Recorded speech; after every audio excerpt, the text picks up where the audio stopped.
But well, I know why that is. Mr. Captain, Gil Morris got a very warped sense of humour, and bad humour.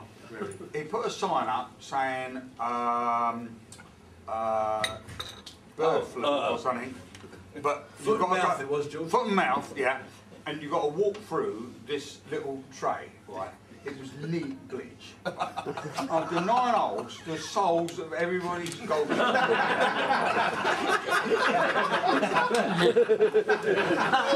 Mr. Captain, if I may, just a, yes, of course, a small appendage to that. In as much that was enormously funny, and he had it made up by a friend of his who was a chemist, and it smelled. It wasn't ugly bleach, it was like a stink bomb, your worst nightmare. But the crime was, it was Burnham Beach's golf club, which was very upmarket, still is. And we all went out there, and as you bent over your shoes, as it dried, it got worse and worse. And we come in and we're having dinner. Nobody took the tray in, so all the members followed us out there.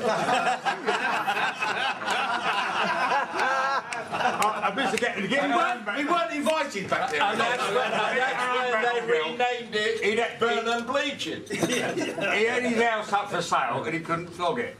So we rang the local Gazette and said, it's my house for sale, we can't flog it, so would you reduce the price by about 30 grand? Certainly.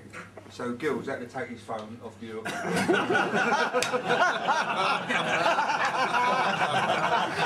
Anybody else got a Gil story? I've got one, yeah. We did a... He was ill about 5 years ago, I think. First time, and he was struggling walking, and he had to have an operation done to the arteries on his legs. And he went off the scene for some time, a few 6, 8 weeks, I don't know, maybe a bit 3 months. And bump suddenly appeared on one of the golf days. And I went up, I said, "Hello, Gil, how are you?" So he went, "Oh, not too bad, not too bad, I'll be all right for him now, fucking..." So,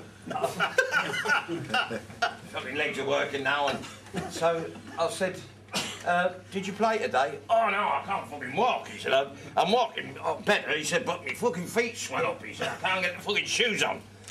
So I said, "Oh, well," I said, "Try these."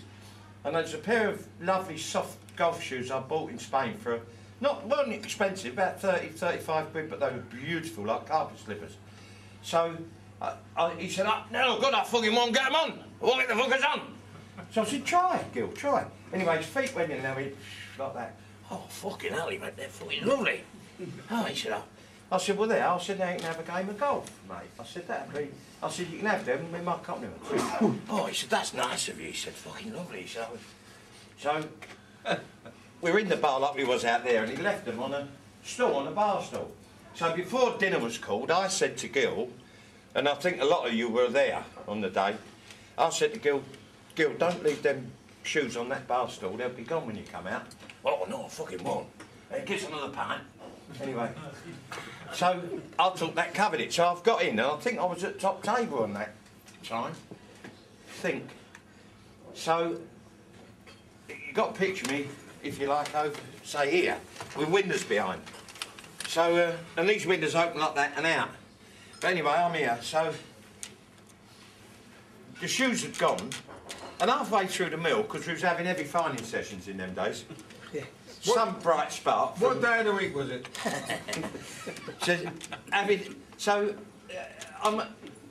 The lads have come up, whoever they were, I forget the names of places, they've come up, "Right, fine, John Cassidy left his golf shoes on the stool, golf equipment in the bar on the stool." Like, find the fiver. So I stood up and I went, "Just a moment, if you don't mind." I said, "The long-lost Gil Morris has just returned from quite a serious operation." I said, "He couldn't play today because he can't get a pair of shoes on." I said, I've given him out of the kindness of my heart, my shoes, which I bought in Spain, to enable him, next time he comes, to be able to play." I said, "And I told him not to leave him on that stool." I said, "And he has." And he went, "You fucking liar."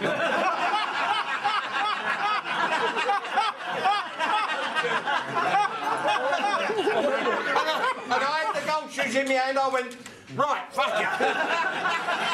Mr. Captain, in your position, if the members here that don't know Gil Morris. If you haven't got a guess at the man by now, Gil Morris never helped you find your ball in the rough, ever. We're in Spain. I bet my ball in the olive grove. So I've got in the olive grove to find it. Who's with me? Gil Morris. I thought, there's a turn up for the book. Gil's helped me find my ball. I look round, he's having a shit. Let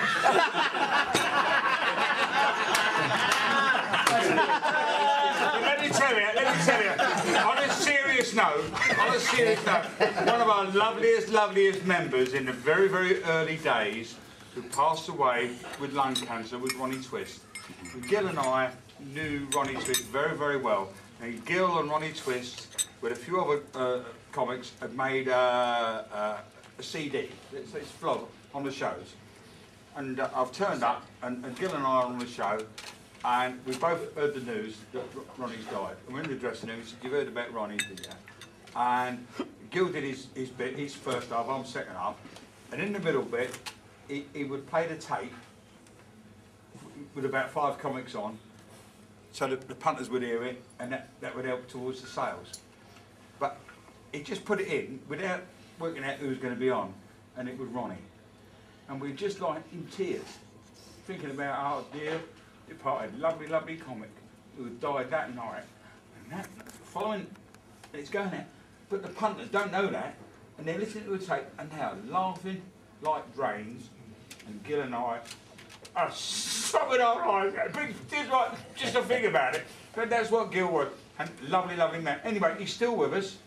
Give him a bit. If you give him a bell, and tell him he's a silly old cunt. And no, he was lovely, Gil, and he's one of us. And he's a founder member of the Comedians Golf. We wouldn't be here if it wasn't for Gil Morris. It was Gil's idea to get together. That's right. Let's give Gil. Just very briefly, sort of wind up on that.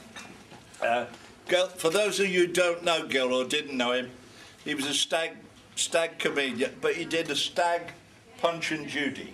Yeah. His act was Stag Punch and Judy. And you can imagine this, Punch and Judy in a stag show, and Punch is knocking 7 bales out of Judy. Have that, you fucking cow. And she said, "You bastard, that fucking hurt." That's the way to fucking do it. Oh, unbelievable. We went and saw him yesterday. Colin rang me and said he loved a game of poker, loved to gamble. And Colin rang me and said he wants a game of poker. So Colin and myself and Mike Jerome, Toy Boy, and I think Vernon, you were going to come down as well. Yeah, I did mean to come. The little was on her own side. Anyway, we got down there and we had this game of poker with him, and he's off the chemo. He doesn't want any more chemo. He's at home now, and he had a wonderful time. And we had some nice times with him, and we had. He used to. I remember once in Spain, one of these Spain things. It rained consistently, didn't it, Carl? Sure. Every bloody day it rained, and we couldn't play. All the courses were flooded, and Gilbert used to have us down in this Grumbles bloody cafe. Was it Grumbles, Mumbles, something like that? In this cafe, and he thought about so many bloody games to play. And we were in this cafe every day, pissing rain, southern Spain. And he said, right, and you have a bucket, and you're walking up to this bucket with knives and forks up the cheeks of your ass, and they're trying to drop as much anything to pass away the time. He thought up of all sorts of stuff, and he used to come up with ideas, always coming up with ideas, and 9 of them would be fucking stupid, but 1 or 2 of them would be brilliant, but he churned them out, you know. But if you said no, might be a committee meeting or something, and you said, no, we can't do that. Oh, well, fuck you then. And he used to leave. He was really passionate, but a lovely guy, and it was a joy to be with him yesterday, wasn't it? Really was nice. If I could just put a full stop on it, but we sat down yesterday to play poker, and we sat down many times. There's a lot of guys in the room, Dave, etc. We've had lots of fun games of poker, and because we're mates and we're all going to see each other on the next golf day, there wasn't a problem with money ever. But we sat down yesterday and rolled up the sleeves, and Toy Boy, I'll give him the credit for it because he deserves it. He said, just one thing before we start. He said, Gil, no credit. No.